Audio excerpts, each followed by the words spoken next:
Hey guys, how's it going? This is Deadly and welcome back to some Star Wars Battlefront, and today I'm bringing you guys some Empire fighters. So last time I promised that I'll show you guys a little bit of footage from the Interceptor and the Tie-Fighter, and that's what I'm going to be doing right now. We're going to be starting off in the final uplink, and I just got myself an Interceptor, which is in my opinion the more agile of the two and is much better at dive bombing because you don't have those giant rectangle wings. And if you get a little bit too close to the ground, you can actually clip it and actually get yourself killed. I can't tell you how many times I've actually clipped the ground with those giant freaking rectangles and I've gotten myself killed whenever I'm used to like the A-Wing, the X-Wing, and the Interceptor. They don't really have to worry about that much, clipping because of their, their profile is a lot smaller than the Interceptor. There's not a whole lot of vertical architecture that you have to worry about, so you can pretty much just kind of get super low to the ground and blast anyone that you see. Again, using the first person to my advantage here because I find it much easier to strafe ground targets in first person, and it's much easier to bomb them as well. And as you can see how easy it is to take out those speeders. It's, oh man, for an experienced pilot, it's free points. I mean, there's really nothing they can do. The speeder does not have the agility to compete with the Tie-Fighter or the Interceptor. There's nothing you can do, unfortunately. All you can do is just use the speed and, try your best to stay off the radar. But you can manually shoot the speeders down whenever they're off radar. You don't need to have the auto assist from your fighter to kill them. So frequently, that's what I do. I just go up behind them. They think they're safe because they pop their their invisibility, radar invisibility cloak, but, shit happens, man. You can't just rely on that, so I can just pull up right behind them and kill them. So, yeah, the final phase is a lot of slaughter for the Empire. You have the AT-AT, you have the AT-ST, you got your Interceptors, you got your TIE Fighters, and all you really have to worry about is taking out the A-Wings. On the Empire, once you take out all of their A-Wings, there isn't much they can do. You own the skies at that point. There's nothing else that can really challenge you unless you encounter a smart rocket or like a turret, but you can always shake them off with your speed and your F3 ability to kind of dodge the rockets in midair. There's really not much you can do. I highly recommend taking out the turrets because the turrets, they're pretty stationary and a lot of people like to go into them and you can rip them down pretty fast. Also, kind of after you play a lot, you kind of get a little bit more knowledgeable on where the spawns are actually going to be coming. But this game is actually in the bag right now. We got the Y-Wings incoming. They have one Y-Wing. We got two walkers up, pretty much at full health at this point. So I'm just going to be mopping up as many kills as I can before the game actually ends in my little Interceptor here. Again, actually, one of my favorite things about flying in this game is actually doing the dive bombs. Once you get the hang of it and you get used to the first-person camera, it gets a lot of fun. You can take out a lot of enemies that way, and especially when you learn the spawn points. Yeah, not much of a challenge there. Had a pretty decent game in the fighters. So we're going to be moving on to the TIE Fighter. I showed you guys some Interceptor gameplay. Let's go and move on to the TIE Fighter. I'm going to be picking up the power-up here. Pretty damn close to the uplink if you ask me. I don't know why the hell the TIE Fighter's all the way up here, but it is, so I'm going to get lucky with it. I'm going to pick it up and do some work with it. So we're just about to enter the, we're kind of halfway through the second phase at the moment. So I know that there's going to be a lot of A-Wings that are going to be spawning, and I also know where the enemy spawns. And I actually happen to have one on my tail right now. But lucky thing is, I do have a couple friends that are in the skies with me, a couple other TIE Fighters. So our good friend with the A-Wing is currently focused on him. So I'm going to get in a position behind him, wait for his shields to kind of get taken out. And this is where I'm going to be using the speed boost to try to close the distance in order to shoot my blasters as close as possible. Because if you're not close enough and he's moving around like this, you're not going to be able to hit him. I got a successful rocket hit there too. So as you can see, this guy's trying everything. He's doing F2, he's going full speed, he's doing dive bombs. I'm not doing anything. I'm just keeping him in my sights, using the mini-map to keep track of this guy. I'm not doing any special moves or anything. I'm just managing my speed, using my brakings to keep the turns, and just kind of waiting for the best opportunities to use my rockets. That's basically all I'm doing here.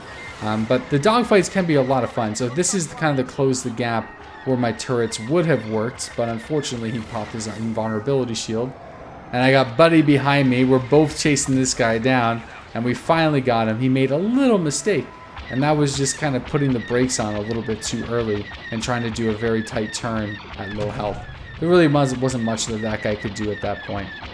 So now that we have air superiority, my task is to try to get the Empire to lay off, or sorry, try to get the Rebellions, sorry, I'm playing a lot of, confused myself, to try to make sure that the Rebellion doesn't actually activate their uplinks. But that doesn't last very long because they get some more A-Wings. And especially, yeah, these guys are using the special abilities. If you're in a dogfight, honestly, don't use F2, which is it kind of turns you around. It's incredibly slow, and it's much faster for you to just turn around yourself. Because it's really easy for your opponent to just put on the brakes and turn. It's almost faster, like you gain absolutely nothing from doing it. In a very dire situation, I will use that if I have like 3 enemies on me, but that's basically it. Just like a last-ditch effort to try to save myself there.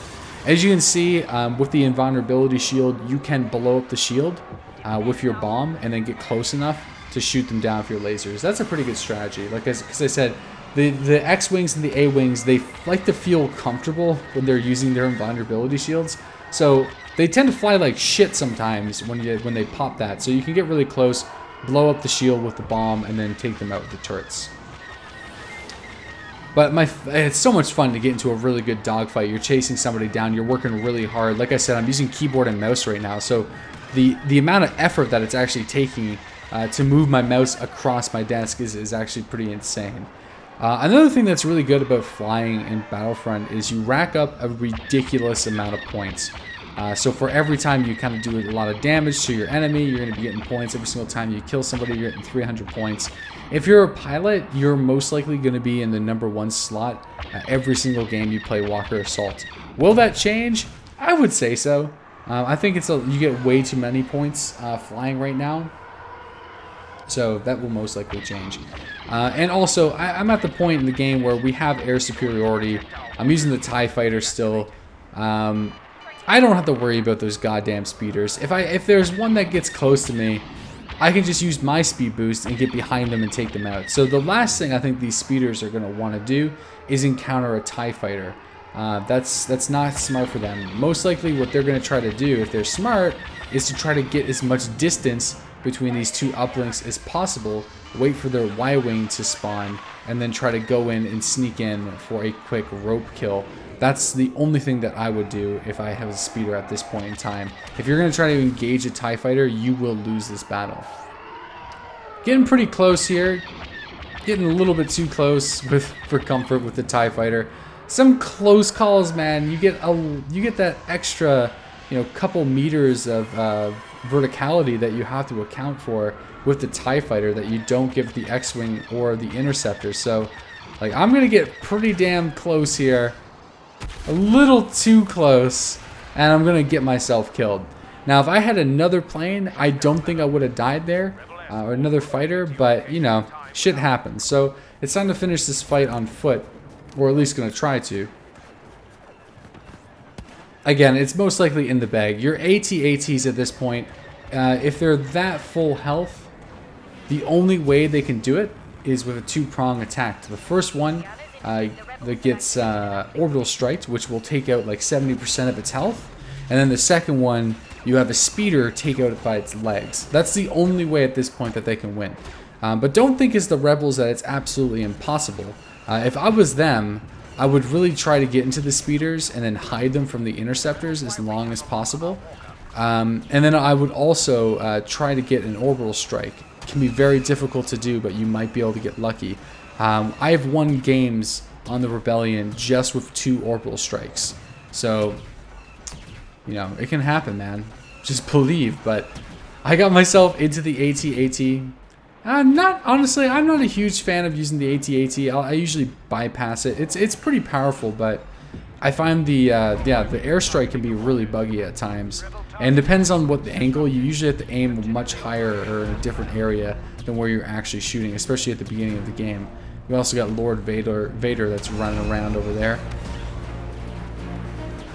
making sure I'm taking out the turrets. But yeah, it's pretty much in the game. Their Y-Wings are attacking us, but they only were able to get 1. So, yeah. That's pretty much it, guys. Hope you guys had fun. Hope Hope you guys enjoyed my commentary. If you want more Star Wars, let me know in the comment section below. And I'll see you guys in the next video.